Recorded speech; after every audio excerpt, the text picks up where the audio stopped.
We don't wake up, or at least for me, I don't wake up. Be like, I'm going to go change the world today, guys. This is going to be the greatest day of my life. We're going to go do... That's not how I ever wake up. Most people will wake up and just go to the bathroom and load their Instagram and start doom scrolling. And so the most important part of my daily routine is what I call my believe walk. And so I get outside, even when I don't want to. I live in Toronto, Canada. As I do my walk, I'm also listening to a video from my own channels, like some mentor, somebody I want to learn from. Throughout the walk, I'm like, yeah, oh, that's a good idea. That's a good idea. Oh, I got Warren Buffett telling me to do this. And I come home, It's like, let's go. We got to go do some work here. It's like how quickly things can change. That combination has a magical effect on me and gets me set up to have a great day.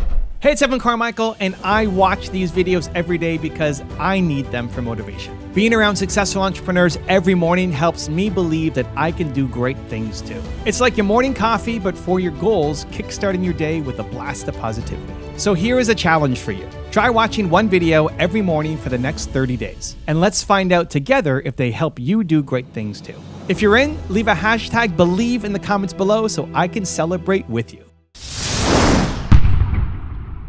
So today, let's learn from me and my team's take on my top 10 rules of success. Enjoy. Rule number 2 is stop caring what others think. You just sat through me getting feedback on my Twitter. I need to get myself right on my Twitter. I'm doing it by making content. Like usually when people take a break from that, it's because you care about what other people think about you. True. So why not post that you're having a hard time with your job? Because I'm just gonna say because a lot of people are saying you don't put your business online, you don't people don't care if you're going through anything bad. So some people will say that. Yeah. But that's like whose wolf are you listening to? So if you struggle with something, like if I was struggling with something, I would share it. I'm struggling with my Twitter. Share it. Break me down. Because I don't care, like, you might watch the video and say, oh, this guy doesn't even know how to do Twitter properly, like, why am I watching his videos or whatever, right? Well, say, okay, listen, I have 200,000 people following me on Twitter. What are you doing? I don't care. I don't care if you think my Twitter sucks. What does it have to do with me? You didn't take a break to go get yourself right. You took a break because you were afraid of how people would judge you. Yes. It's fine, and it's normal. But it's like, again, what's the reason? Rule number 3 is eliminate negativity. I think if you wake up and you're in a crappy environment and it's not your upbringing and it's not, your family isn't successful, your family's telling you go to school and, all the stuff that you might be fighting against, it's really hard to be on an island fighting the world. And so to know that Bill Gates thinks this way and Oprah Winfrey thinks this way and all these people that I look up to think this way, but my family and the people around me, they don't. You need to shut down the negativity or limit access at least to it. And then in that void, fill it with positivity, with the messages that you want to hear. And so the goal with my channel is to provide as much of a spectrum. Because if you watch the same video every day, the message will decline. It's not going to have the impact anymore. But if I'm talking about believe, believe is in every video in some form. That's your one word. It's my one word. One word. Whether we say believe or not, it's the theme through everything. But if you watch that same Les Brown video, you're not going to feel the same effect a week from today, a month from today, if you watch it every single day. But you come back to the channel, there's going to be a new piece of content. I produce more than people can consume, which I like. I'm a channel, I'm not a show. I don't need people to watch. I'm upset if people are watching every single show on my channel. You got to go off and do. I want people to work, right? Go chase your dream. Don't just get inspired and watch something. But there's always something there for you. So if you ever feel like you need more belief in your life, people comment and say, you believe in me more than anybody else in my life. It's I don't even know you. That's how little belief they get from the people around them. Rule number 4 is do what matters. What does being well and strong mean to you? I would say feeling like what you're doing matters every day. I think there's a lot of content and a lot of great advice around health and diet and exercise and all of this stuff, which is great. And I'm not the expert on that. But one of the things I found to be the most helpful for me is just feeling like what I do matters. When people ask me, how are you so optimistic or happy or energetic all the time? Well, first, I'm not. But second, it's not my diet. You know, I could eat Snickers every day and I would be 50 pounds heavier, but I'd still have energy. Like, let's go. I'm ready to do this interview. Yeah. Why? Because I feel like the work that I do matters. And it might matter to the world or might matter to 5 people. But if you could actually connect the work you're doing to somebody else, like it's not just about you. Like you mentioned, you did this because of your mom as a starting point. And now all the people that you're able to help who are like you and like your mom is incredible. And you're still getting started. Fast forward to episode 340 and holy cow, how many lives are you going to have touched and changed? And people coming up and say, like, your episode number 48, like, made a huge life-changing moment for me. Like, if you can actually feel that every day, that what you're doing is going to impact somebody else. Like, it's not enough to just to do it for yourself. Yeah. You Love need that. to feel like you're contributing to somebody else in some way. And if you actually felt that, I think if you combine that with all the health and exercise and diet and all that, feeling like what you're doing matters, I think, that'd be my definition of well and strong. Also, to make sure you're actually taking action after watching this video, I've designed a special free worksheet just for this video. The worksheet will highlight our favorite lessons from the video that will inspire you to remember what you learned today and actually apply them. The worksheet will also give you space to write down what your key takeaways are and your specific plan of action to make sure you're getting results. If you want the worksheet designed specifically for this video, absolutely for free, there's a link in the description below. Go click on it and start building the momentum in your life and your business. I'll see you there. Rule number 5 is build your audience. If you start to build your audience on your YouTube channel, or you send some emails out and people start to watch and you start building a base on YouTube. It doesn't have to be a big base, but what ends up happening is, who are the people who are watching from your channel? They're going to be people who are in Norway, who speak Norwegian, who care about these kinds of topics, personal development kinds of topics. YouTube will start to recommend them your videos more because they've watched one of your videos. But if they start watching a lot of your videos, it'll start recommending it to people who are like them. So other people who are from Norway, who care about personal development, who have a similar profile, who've never heard of you, who might be just watching Tom Billieu or my channel or whatever, right? And then all of a sudden, wait, what? But if they see it in Norwegian, it's like, wow, somebody's making content in Norwegian, even though I'm used to watching it in English, let me go watch it here. When we do subtitles in Spanish, for example, and I mean, a lot of the languages we've done subtitles in, even if they're in the US, they'll switch it to their language. So our Spanish channel has a big audience in the US. They speak English, they're looking in English, but they switch it to Spanish because they'd rather consume it in their native language. They'll do it in English if they have to. You know, the people in Norway speak English at a pretty high rate, but they'd still rather consume it in their own language and have to go through the process of understanding. And not all the words may make sense, and if they're new to personal development, they may not understand some of the things you're saying, but in the native language is a lot easier. Yeah.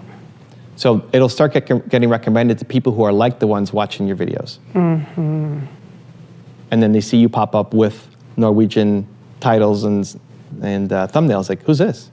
Interesting. So the trick is, and I'll show you how to do it at Mastermind, that when you're sharing a link to a video, it goes to a playlist of all your videos so that we control where they go next, so that when the video ends, it automatically goes to another video on your channel, as opposed to the video ending. Yeah. So if we can train people that when they watch one video, they watch 5, they watch 8, other people are going to start seeing your videos a lot more who are like them. And geography is a big part of that. Rule number 6 is love what you do. My energy actually goes up over the day. So you get the best of me actually at the end of the day compared to the beginning. And so I like staying in that one frame of mind for the whole day. The side note to that, not the thing that's gonna blow your face off, is you also force yourself in a limited time to get stuff done. So Tuesday, I need to get all my videos done. I need to. It has to happen. So I'm not filming on Wednesday or Thursday or Friday. I got other stuff to do. So I have to get it done in that amount of time. And so it forces you to be productive. Here's to blow your face off. This is the moment. I like to miss it. So Tuesday's my YouTube day. I don't touch it again till Tuesday. So come like Friday, Saturday, I'm like, I miss YouTube videos. Like I want to get back in. I like missing my work. So by Monday, I've done all my mentoring. I'm done. And then Tuesday, I don't want to talk to anybody and mentor them again because I've done the entire day. But then come like Thursday, Friday, like I can't wait till Monday happens again. So every day I'm looking forward to the day ahead because I haven't done it for a week. Rule number 7 is focus on who you serve. The first step is the hardest. And then it's easy to criticize yourself and judge yourself and look at it and say, oh my gosh, that sucked. I can't believe whatever. I asked that stupid question, or all of the things that we are usually our own worst critic, where people looking back don't even notice the things that we notice. So true. But the most important thing is that you just keep going. You know, if you look at my YouTube journey, I show the numbers on my homepage of like year over year growth. I forget noticed what it is. It's like 5 years in, I still only had a couple thousand subscribers. After 5 years of making content, you know, most people look at that and say, "Oh, I'm a failure. I should stop. I should quit." Like, it's not like you only tried it for 5 weeks. It was 5 years, but it just kept going, and I kept focusing on who I was serving instead of who I wasn't. And the fact that 50 people watch that video, I was like, 50 people watch that video. This is 50 people, you know. So the only thing I had going for me was I just kept doing it. You know, I was introverted, shy, afraid to ask for help, super critical, judgmental, couldn't watch my first 350 videos back without, like, I couldn't watch it. First 350 videos. I resonate with that. Look at it. And it took 700 public videos until I inspired myself, where I looked at it, it's like, like, that was pretty good. Pat yourself on the shoulder. You know what? Like, okay. Not bad, Carmichael. Not bad. 700 videos in, right? I just kept going. And that focus on who I was serving instead of who I wasn't serving really, really helped me. Rule number 8 is hack your network. Hack your network. So this one is very valuable because there's probably people who you're connected to that you don't even know that you're connected to. And so there's a couple ways to look at this. The first is through YouTube. So on YouTube, if you go to your dashboard, there's a little card that shows you your recent subscribers. So last 90 days, it'll show you here, last 90 days, and it'll show you who subscribed to your channel. So when I go to mine, I see that Coachy, Danny Mac, Global Video Pro 1, all subscribed to my channel in the past 90 days. And what they do is they sort it by the channels with the biggest subscribers. So all of you right now could go do this, or after this, after this session, you can go look at your own channel and see who has subscribed to your channel, because these people are going to be easier to do collaborations with. If you reach out to them and you find out their email address or Instagram handle, it's a lot easier to get a yes because they already know who you are. They already like you because they've subscribed to your channel. And so it's much easier outreach. You can then click that see all button. And everybody should have this card. This was an experimental card a while back, but everybody should have this now. It's kind of buried on the page, though. You got to scroll down. So dashboard, and then scroll down, find recent subscribers, and then click see all. So then you click see all, and what happens is it'll take you to a giant page, and you can switch it to lifetime. So at the top, it defaults to 90 days, but then you can switch it to lifetime. And then this will show you everybody who has subscribed to your channel that has significant subscriber count. So this is mine, right? This person has 5 million, 5 million, 3 million, 2 million, 2 million, 1 million, or whatever, 2 million, 2 million. We're getting there. So of this list, the only one that I've done it with is Tom. So I've done a couple of collaborations with Tom in the past, and he was gracious enough to read a section of my book, Built to Serve, and use that for our promo pieces. The other ones I haven't. I undervalue this strategy. The amount of work to kind of reach out and then back and forth. I just haven't prioritized it. I don't see it as a huge win. Even though some of these channels are bigger than me, right? I'm almost at 3. So we've got 3 of these channels that are bigger than me. This one is almost double my size. I don't know what she does. I think she's more like lifestyle in Russia or something. This guy does cartoon psychology.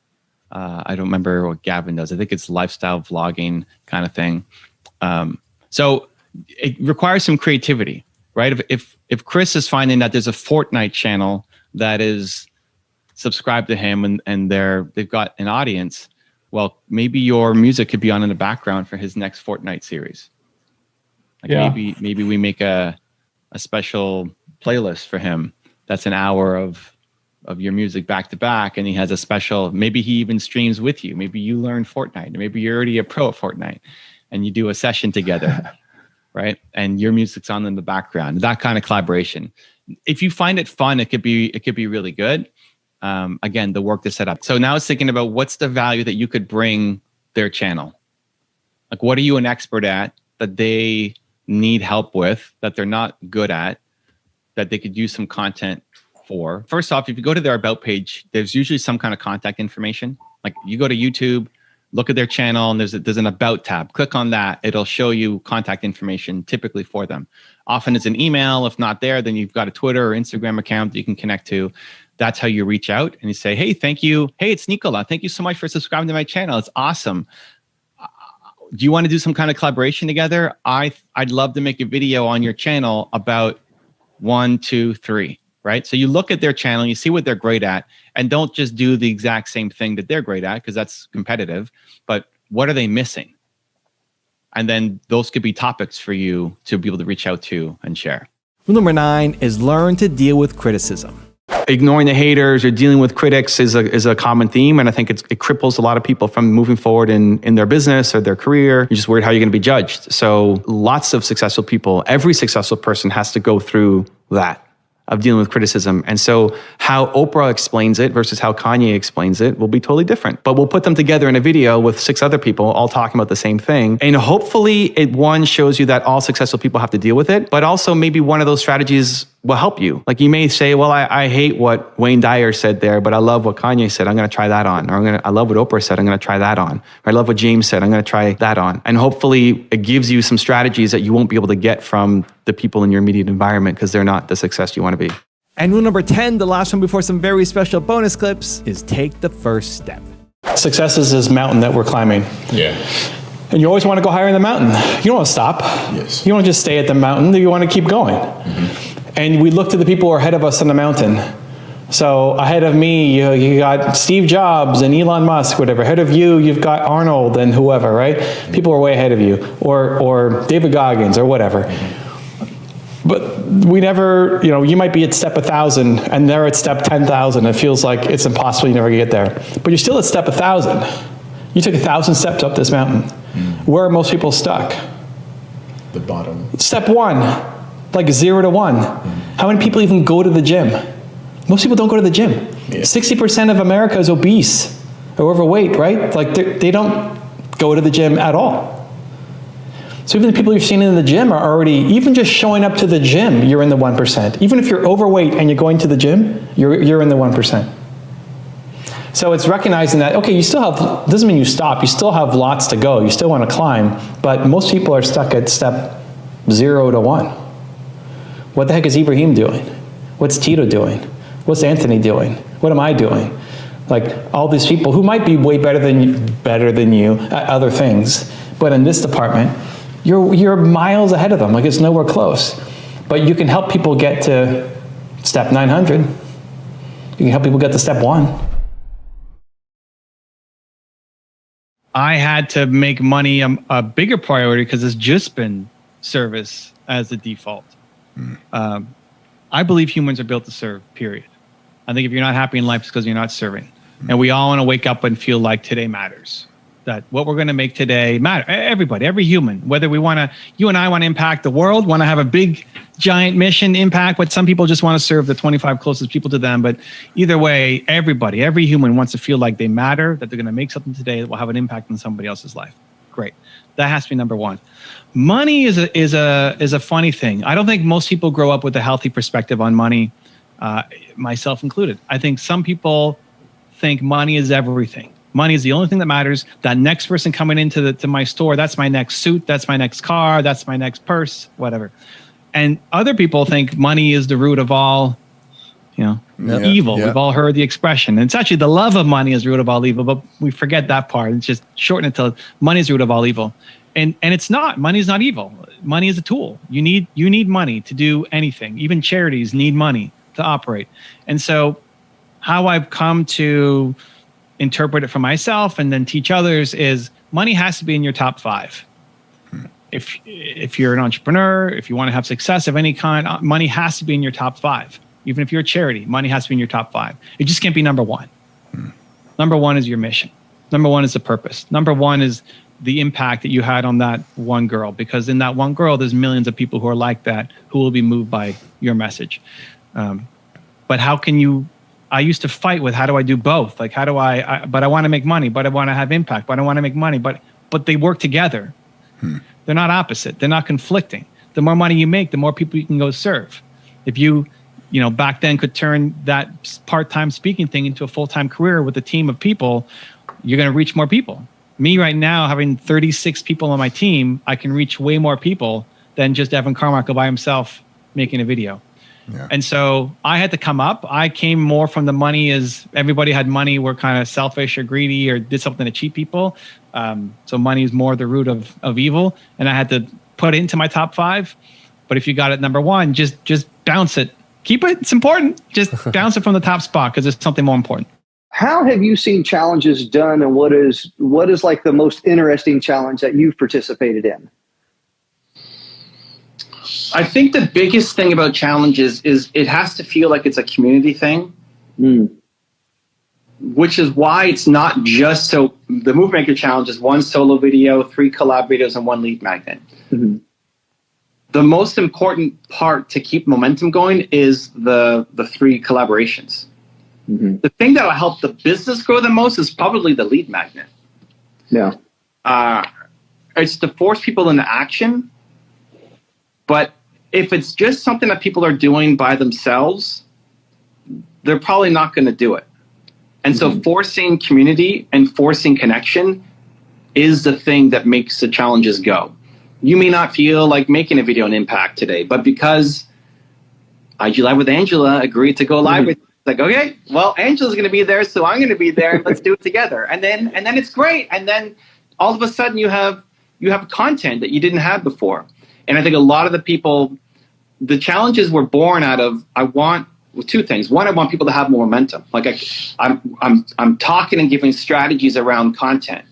We're giving you the template. Like, here's the thought leadership template. Connect to each other. Like, we're saying it, but still some people aren't doing it. Mm-hmm. So how can I force people to do it? It's like if you just started, right? If you just got going, you'll start to get more momentum. And so that was 1. And 2, I still really believe there's so many amazing connections inside movement makers and inside any community that it can't just run through the leader, right? The fact that you and Bonnie met through my live stream and then started this whole business together, I think that's amazing. I think there's a lot more of those opportunities for people. So if you're going to create your own community, it's great for you to get to know everybody and to help them and to coach them and do one-on-ones and to look at. I mean, I connected you guys together on the live stream because I knew you and I knew Bonnie, and I forget what I said, but like, hey, you should talk about something. If you're only talking about health and body, for example, for 2 months, and you make references to other stuff, but you're really just building an audience about people who care about health and body. Right. But then if you start introducing grow your own food, I kind of connects to health because now I get my own organic food, but I may not be down that path too much. Right. And then I want the other stuff. So like we need to create a consistent schedule where you're directly hitting the main points. Yep. Gotcha. Okay. Within each direct point, you're going to be indirectly pointing to the other ones. But you don't want to have a month go by and you haven't directly hit one of the points. Right. Because the people who came for that now feel left out. Yes. And maybe not unsubscribe, but like stop watching the videos because like, oh, he doesn't talk to me anymore. Yeah, he's off topic. Yeah. According to that individual. Right. That makes sense. And I may care a little bit about the other stuff, but I really care about this. And so if I know that you're not making it anymore, why am I going to keep watching your videos? Gotcha. Because you think of it as this holistic thing, which is great. Most people will come in for the thing they care the most about, and then they'll slowly learn about the other things. Like, oh yeah, okay, right? But if they're not getting their thing, then they probably bounce. I didn't want to live with the regret of not knowing. And so I told myself I'd rather know and fail than not knowing. Even if it didn't work out, at least I would know because I didn't want to be an old man at 40 is what I would tell myself. When I'm 40 and life is over and you're finished, and you look back on your life, you're going to regret not knowing. So that got me in the path of starting my first business.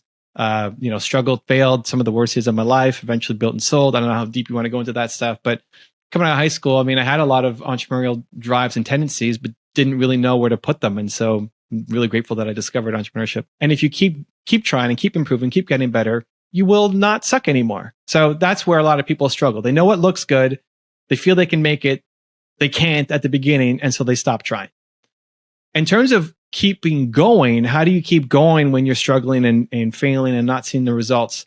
People ask me this all the time where, it took me 5 years to get to 5,000 subscribers or whatever close numbers like that, where a lot of people they're hitting that in the first few months. It took me 5 years to get there. I like sharing the journey because it's great to see 3 million whatever now, but 5 years, 5,000 subscribers.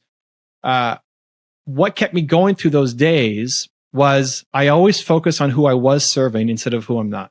Every successful business is a combination of what you love doing with what gives value to people. If you love it, but it doesn't serve anybody, you've got a hobby.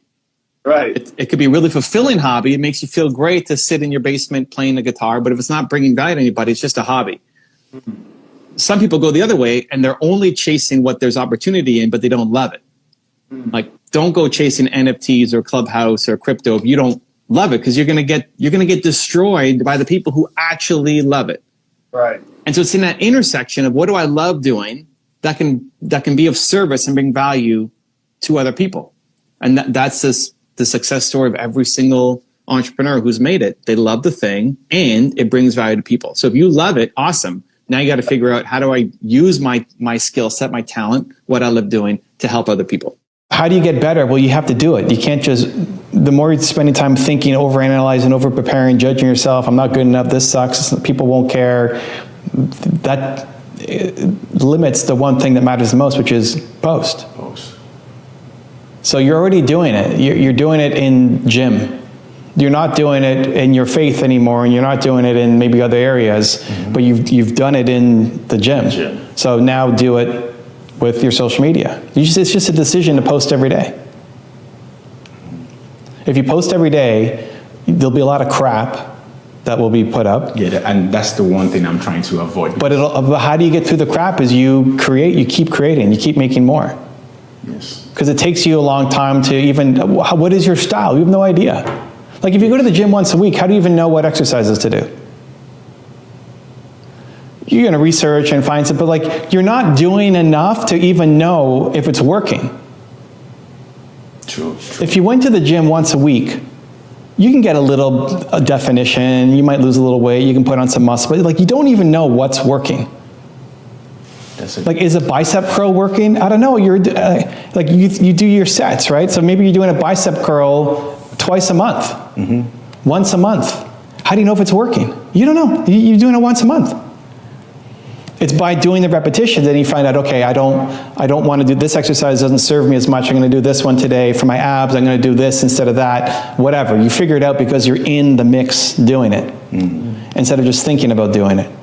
You don't know what your style is yet. You don't know what good content is yet. You're still playing. Yeah. So the way to do it is to even if you don't even post, I think you should post because it shows the journey, but even just a discipline of, I'm going to make something every single day. Then you start to get better at it. Then you can start to tweak. Then you can start to judge yourself. Then you can say, okay, next time I'm going to make it a little bit better. Even how you want to film this, you're like, I'm going to film me over the shoulder, and Evan's going to be the main guy on camera. Okay, cool, that's a style. And maybe you like it, maybe it works, maybe you look at posts and you realize it didn't even capture your shoulder because you sat too far out, or I went out of frame, or whatever. It's an experiment. This might be your style. Or it might be a total waste of time, like, who knows?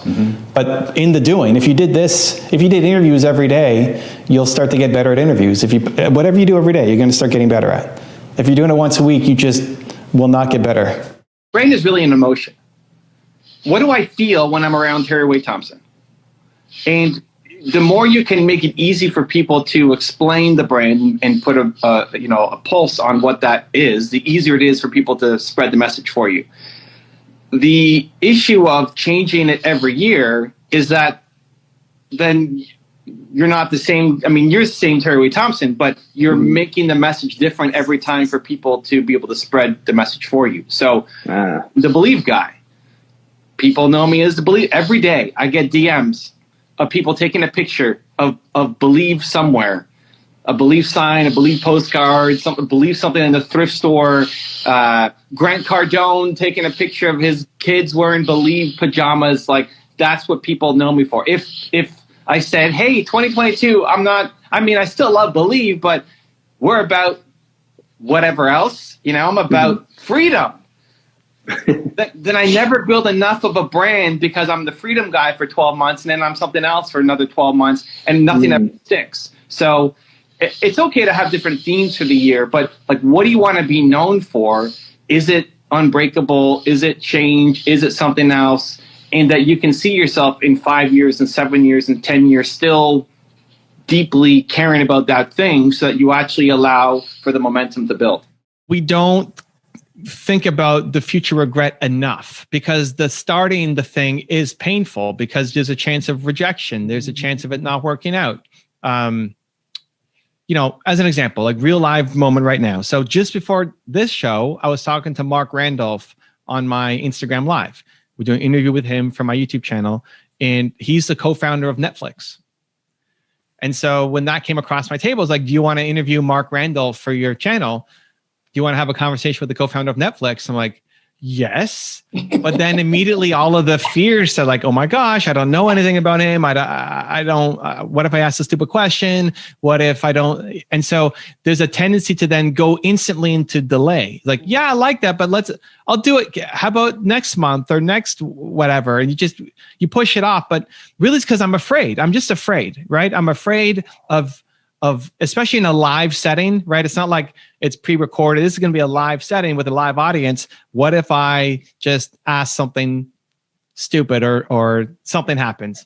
And this is still now. This is just happened 8 minutes ago, right? Wow. So it's not like I'm over this and it was something that looking back 10 years later, but I constantly remind myself that I want to jump into the things that make me afraid, especially if the fear is other people's opinions, right? Wow. Like if you're afraid of jumping into an alligator's mouth, like yes, that's a good, like you should be afraid of that. Yeah, of course. That's probably stupid. You know, don't do that. Yeah. But being afraid to be on stage or to make a video or to do an interview or to launch your program is really just fear of other people's opinions, judgments, expectations. And as long as you live inside that fear, you will never do anything great. I'm genuinely curious and I want people to win. Like, why are you asking me this question? I want you to, however that shows up in your life, in terms of not listening to people, I want you to be able to get the answers you're looking for. And I can hold on to it because I'm curious about your situation. I'm thinking, why is he asking me this question? How does it relate to his life beyond just like, I forgot we're making, you're pressing record, right? It's just about helping you. So I'm genuinely curious about people and trying to figure out how I can help them. And so the other part about holding on to a conversation or holding on to listen is sometimes they'll say something, or even the way they say something tells you about that person. It can help me, even if I have the answer. Here's what often happens. I'll have the answer, but I don't know how to say it yet. And I want to deliver in a way that you will hear best. And so the more you talk, the more you're giving me information about you. Your tonality, your history, your stories, your vocabulary, all of it is helping me help you. So how somebody shows up to something is how they often show up to anything. And so the more someone's talking, the more it gives me the tools to be able to help them. Because I can have the answer, but if I don't deliver it in the right package, it doesn't get received. So the answer could be curiosity, but the way that I package it will depend on who I'm talking to. If I treat everybody like they're me, then it won't happen, or very few people will be able to listen. But if I can, it's why did I put on music that you like when I have a playlist of like 700 videos? Why put on the old school rap and a couple of Afro beats that you may not have heard of, but it's like still within, I could be putting on Croatian music or Japanese music, or not that you wouldn't appreciate it, but I would rather I try to enter your world than try to force it to enter mine. Because if I can enter your world, I can have a bigger impact versus forcing you to listen to what I want to listen to or come into my world. For the people who are in the $1 Million Sales Program right now, that you're launching a new YouTube show where you're going to be coaching people one-on-one, and it's free, but it's going to go on to YouTube. And so it's not some bait and switch afterwards and you're surprised this is going to go on YouTube. They know in advance. Right. But you say that access to Mark is really difficult and very expensive. To get one-on-one time with Mark is not possible, or it's going to be very, very expensive. but you're going to get it for free because you're part of this program. I like that. The $1 Million Sales Pro. And who wants it? And you'll have people who say yes. Right? Yep. They put up their hand and say, hey, please pick me. I like so that. now when they come on, you say, hey, here's John. He's part of our $1 Million Sales Pro. Now, what's the $1 Million Sales Pro? Now we're talking about it without it being a sales pitch. Right. And then hopefully John says something good, like, oh my God, Mark, your $1 Million Sales Pro is my favorite program. Right. You say, great. And then you say, okay, John, how can I help? And then John tells you where he's struggling, and then you just help him. You don't need tons of prep work or, an entire dossier on John. You just show up and he wants to sell and he's stuck somewhere, and then you go solve his problem.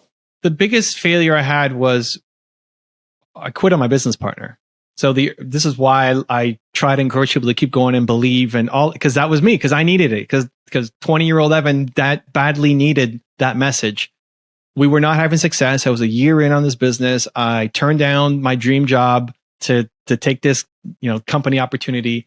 All my friends were getting rich, doing all this stuff, and I was too poor to go hang out with them, and I was too embarrassed to tell them that I was broke. Right? They want to hang out, and I can't because $20 for pizza and beer, and then like bowling night or whatever would be too much. Right? And so I said, I can't. I'm hustling. I'm living the entrepreneur life. I like that. I can't. I make $300 a month, guys. I can't afford this. So at some point, it just got to a breaking point where I can't handle this anymore. I'm busting my butt like every day. Wake up, it's dark. I go to my partner's condo. It's dark. I leave and go home. Right, bean salad for lunch every day, just day in, day out. If you weren't working hard and you're not getting results, that's fine. You can kind of understand. But when you're grinding every single day, all day, and have no other life, and you're still not getting results, I don't know. I think at some point it just beats you down. I can't take this anymore. And so at a family event, I don't know, it was Christmas or Thanksgiving or whatever, I told my business partner, like, I can't do this anymore. I need to feel like I'm a valuable person. And just isn't working. And so I quit. And then I cried like crazy, had stuff coming out of my eyes, my nose, I was just totally lost.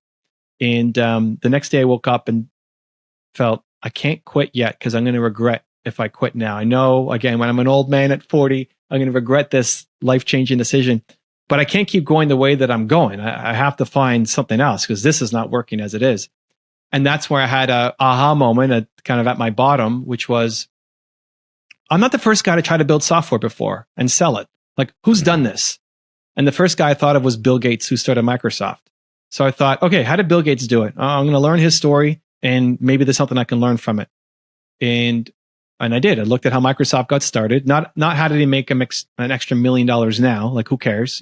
Makes $1 million a second just sitting around. How did he go from 0 to 1? That's what I wanted to do. And I looked at his story and copied that strategy. And shortly after, had my first deal for $13,500 in my business.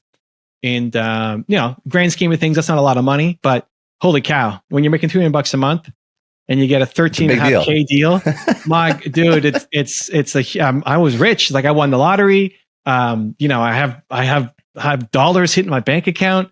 I felt rich. And more important is like hope, like, oh my gosh, something finally worked. Like, maybe this could actually happen, light at the end of the tunnel. And then I just modeled that strategy to keep getting more and more and more growth.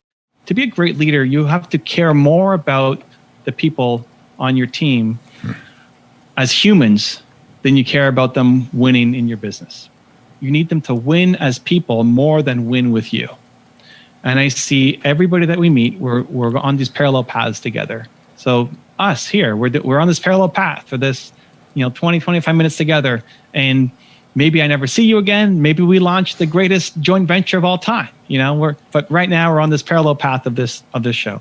And everybody who comes into your life, into your businesses, you're on a parallel path with them.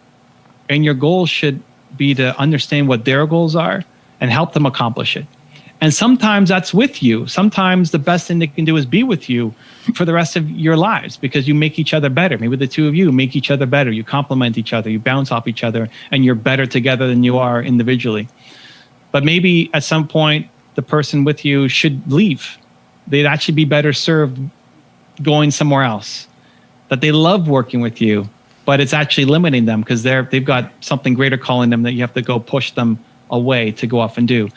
And I think that is the core of leadership, when you can love people and want them to win more than you want them to win with you. When people feel that, you get their hearts and their souls, where most people just show up with their brains.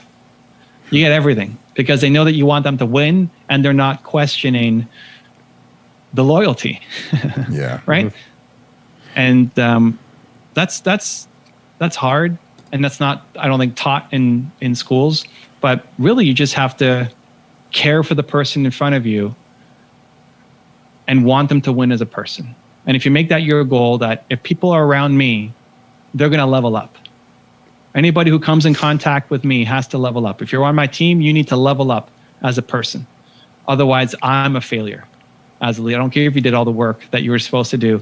If you're still mindset-wise, habit-wise, routine-wise in the same spot that you were last year, that's my fault.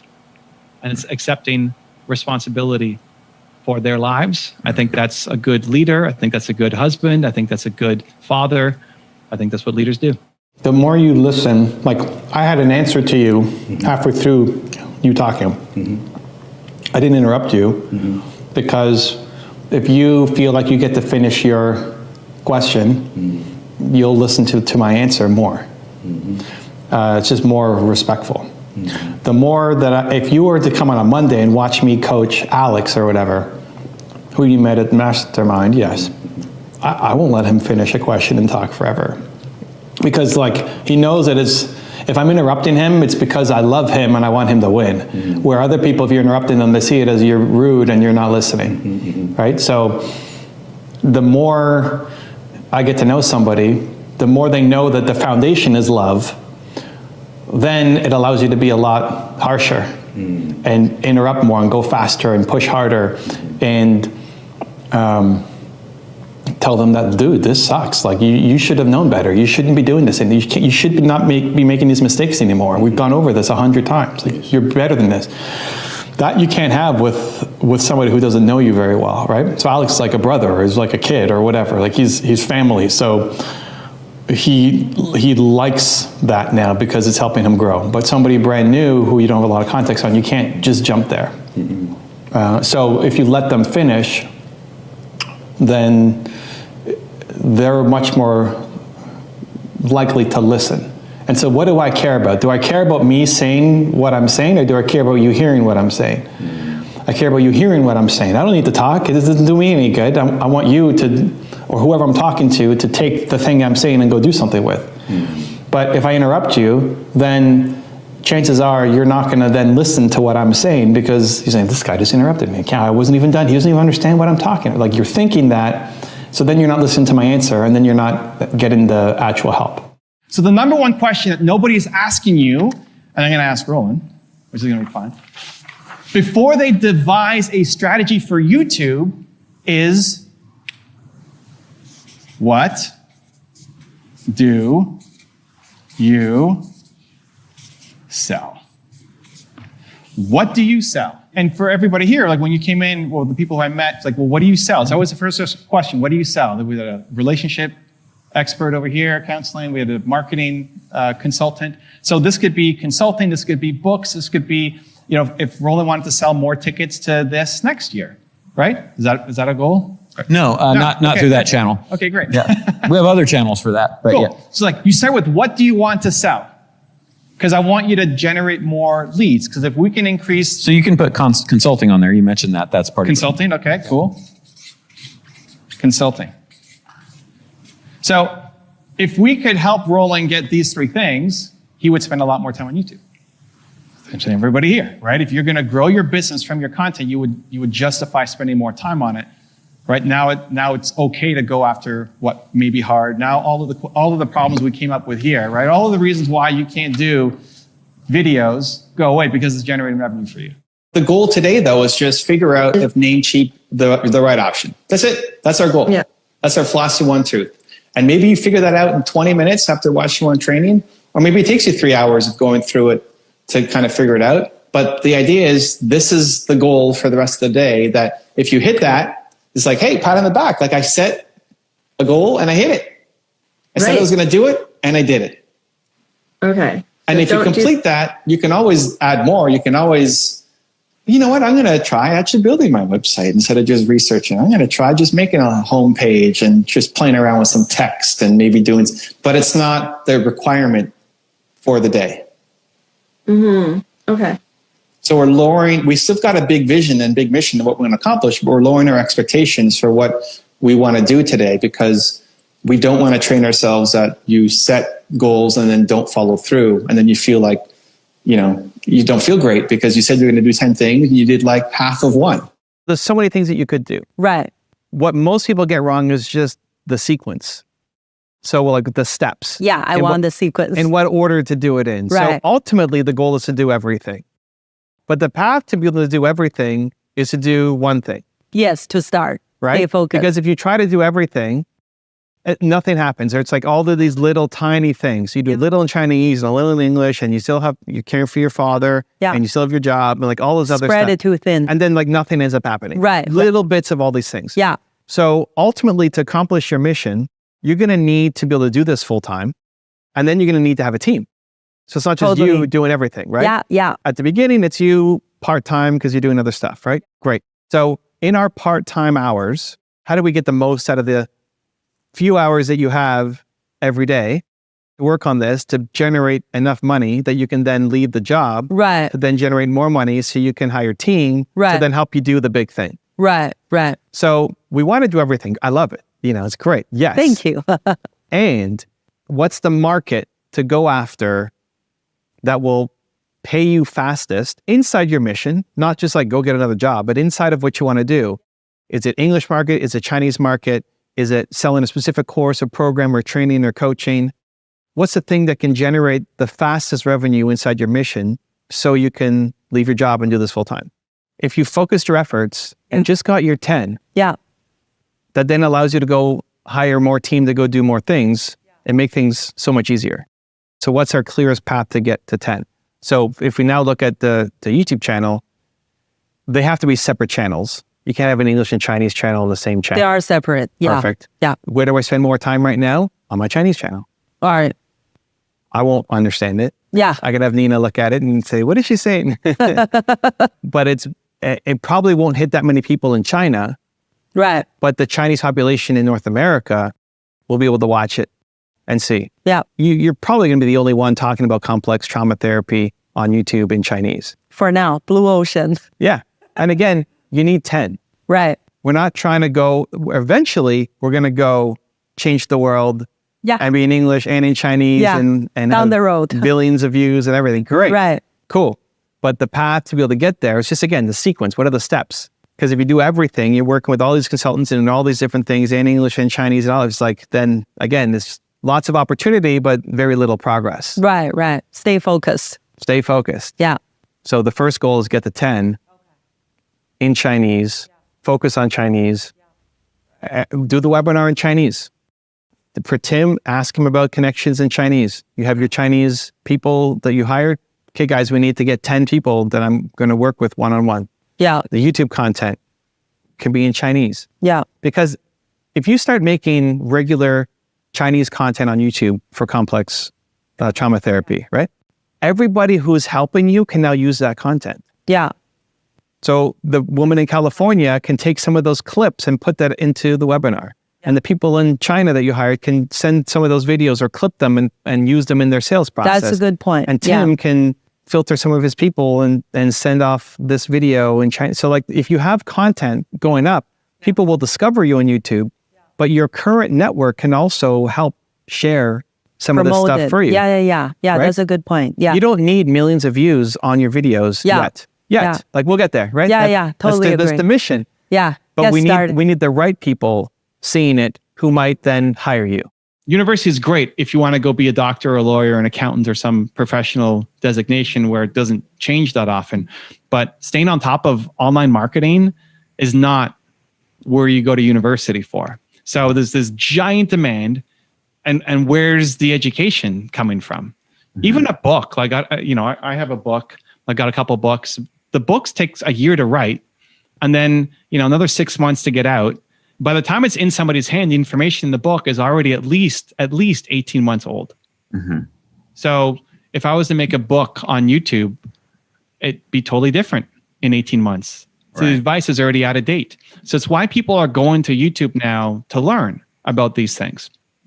I think some of the other things you can still teach in classes and from books, but anything that's shifting really quickly, you want the most recent up-to-date information.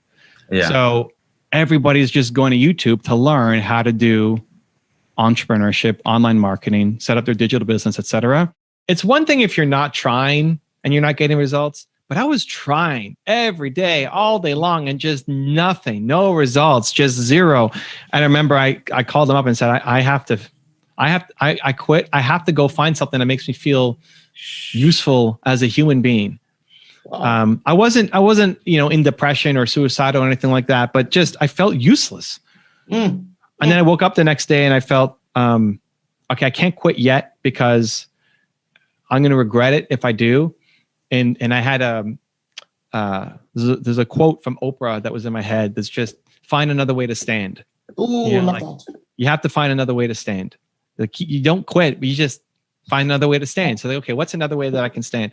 What was your process when you first started? How did it evolve in terms of the videos that you were making initially and the quality? What did you start with? What was your type of equipment? And how has that kind of evolved? Because it's an interesting, I want people to see the journey that, people see you now, but you weren't always like at this position. Yeah, in terms of equipment, just start. I will still make videos off of my iPhone. Right. And I've got 3 million subscribers and 500 million views or whatever is on the channel. I'll still make some videos off my iPhone. Don't let the fear of the lack of knowledge, the lack of gear, be the thing that prevents you from getting started. You've got a great idea, a great mission, a great heart, and your excuses for why you can't do it is the only thing that's separating you from the people who are off winning. For any of those people who say, "Oh, that person won off of my idea," well, it's not your idea. They had the same idea. It's not like they came and tapped your brain while you were dreaming and then sucked it out and they just did something with it. Right. And I'm really passionate about this, Howley, because I think a lot of people have that good heart. You want to serve because you're so afraid. And meanwhile, dummies are winning off of your idea. Dummies with less ambition, less intent, less heart, less of a desire to serve.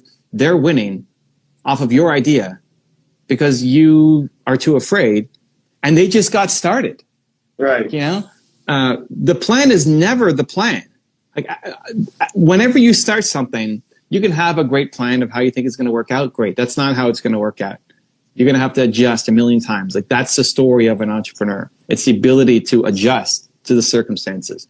You just believe every single day. Is that something that you learned from someone else, or is that something you kind of created yourself? It came as a result of, one, my parents would always tell me I'm Evan Castrilli Carmichael. I could do anything that I believe that I can. But then as I started studying successful people, and people listening, I guess, if you don't know my YouTube channel, I profile all sorts of different successful people and what you can learn from their success. It was the number one thing that just kept coming up over and over and over again. And I started only profiling entrepreneurs. And then we eventually evolved to athletes and singers and inventors and scientists. And no matter what, the people who have had the most success in any field are the ones who believed in their abilities to make something happen when it didn't seem possible, where nobody had done this before, where everybody thought they were crazy, that they just shouldn't try, or they don't have the right resources or skills or family or education, or they're born in the wrong country or have the wrong skin color or whatever. And they just believe that they could do it. And more often than not, they end up doing it. In the book, there's the structure of how to do a perfect thought leadership piece of content. I would hone in on that. I would guess you would be great at your storytelling. You could easily tell a 3, 4, 5 minute story or more. Your story, client story, somebody you've mentored, something you see happening with young real estate agents, salespeople, addicts. Like, there's lots of stories you could tell. I think you'd be great at that. Sure.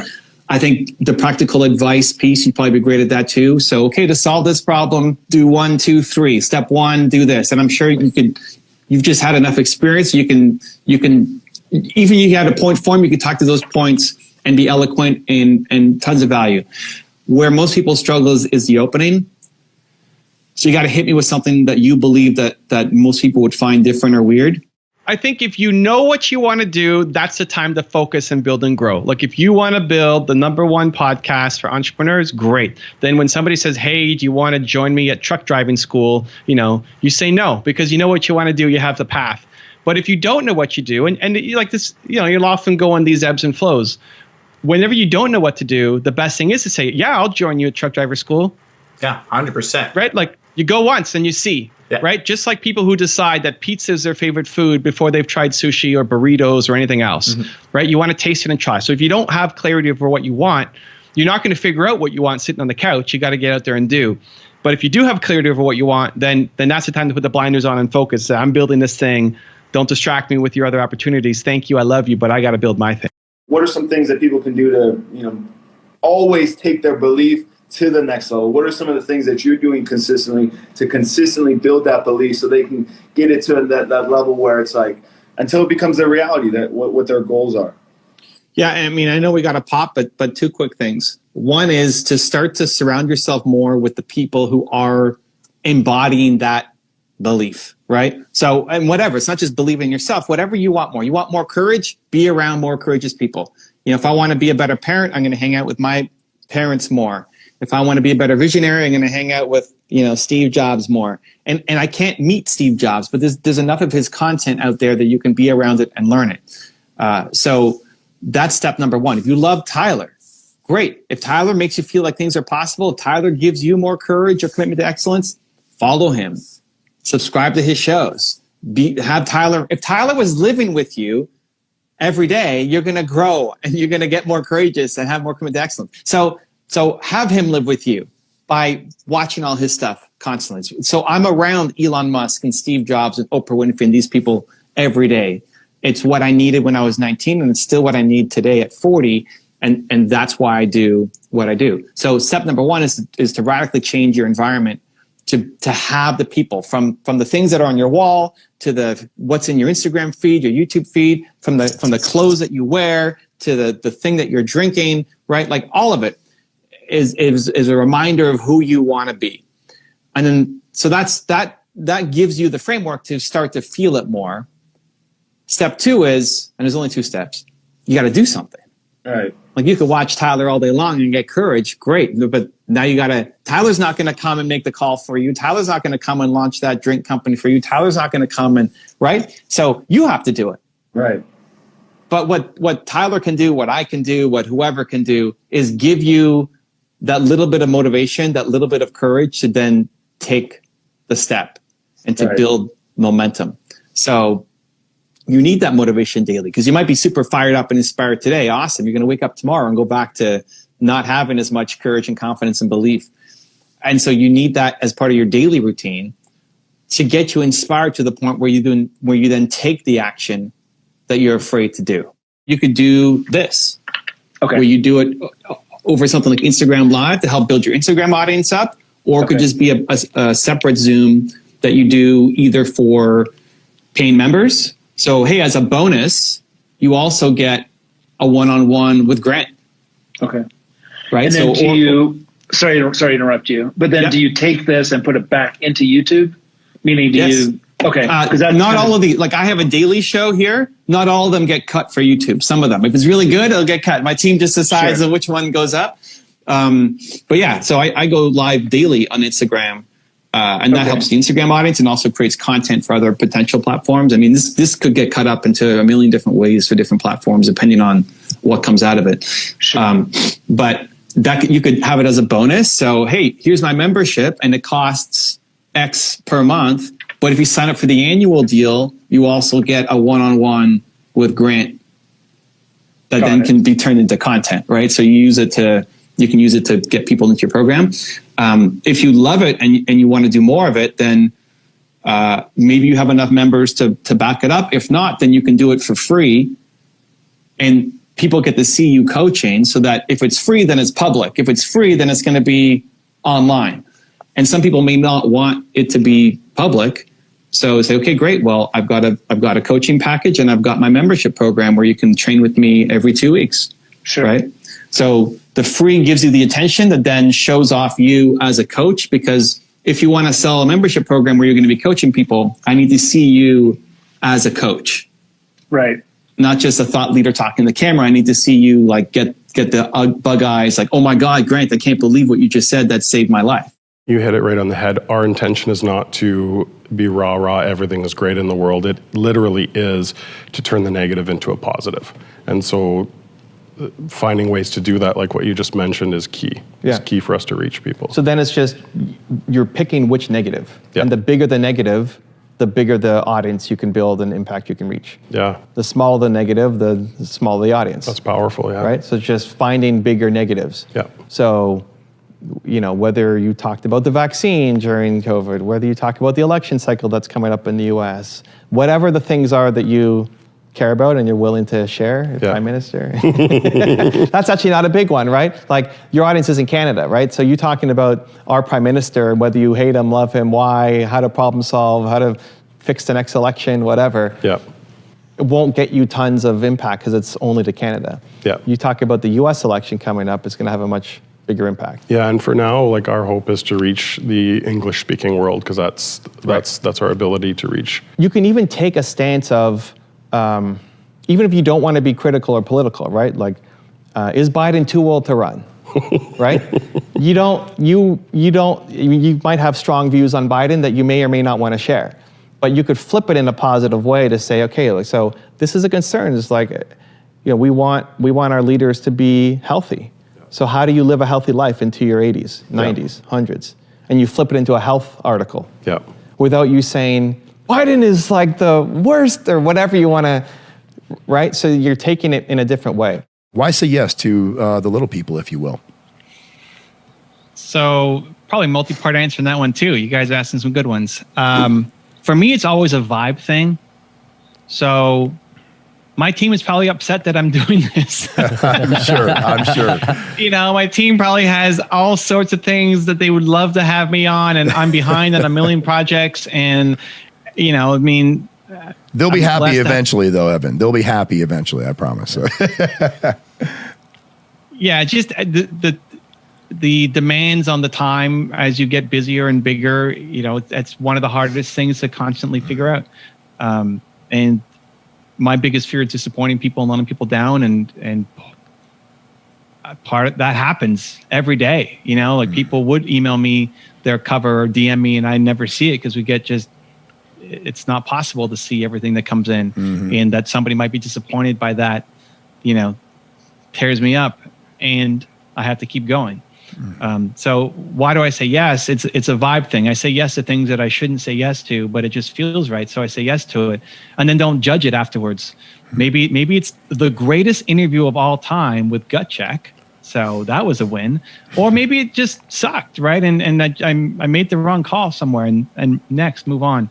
But I don't look back and say, oh, I wish I did this or didn't do that. So I say yes to people based off of a vibe, period. You know. Awesome. I said yes to writing my book based off of a vibe. I said yes to making some videos. It just feels right. And I got into the habit of not judging what feels right and just doing it, even though it doesn't make sense. Just say yes and go, instead of getting locked up in procrastination mode and judging this versus that. It's like, how do I feel? That one, perfect. That's what we're doing. And as a logical, like, I like thinking through things. That didn't come natural. But I had to learn just to trust the intuition, trust the feeling. How do we believe in ourselves when just absolutely nothing is working, when we're seeing no results for what we're doing? How do we still believe in ourselves in those moments? I never saw it as getting no results. If 50 people watched the video, I'd be like, 50 people watched this video. You know, I think we have, we might look to other people and say, well, look at what look at what Joe Rogan is doing. And then you feel like a total failure, you know, with your podcast, because Joe Rogan is off there crushing it. But if you flipped it and said, who am I serving? Who am I helping? That's just what I defaulted to. And if you think about it, you know, if you went to go give a speech at a library or an event or something, and there were 50 people in the room, you'd be excited. It's like 50 people are here to hear me say something. This is pretty wild. But if 50 people see your video, it's like a total failure. You suck. I'm terrible at interviews or videos. I should quit. And so I always just focused on who I was serving instead of who I wasn't, because the who I wasn't serving game is never ending. There's always somebody better than you. There's always somebody further ahead. And you can use that as aspirational. The fact that Joe Rogan exists and he can have $1 billion podcast, that's great. Like that can serve as inspiration, but you shouldn't use it as a kick down to say, well, I suck and I'm never going to make it. Look at the people who I am serving. So that's what I always and even now still default to, is that whoever's watching this, like this interview right here, I don't know how many people are going to see it, but for somebody, I'm going in thinking that this interview for somebody is going to be a life-changing moment for them. That's my intention. Whether we create it or not, I don't know. But that's the intention going in. And if you showed up with that intention, you will start to have the impact that you're looking for.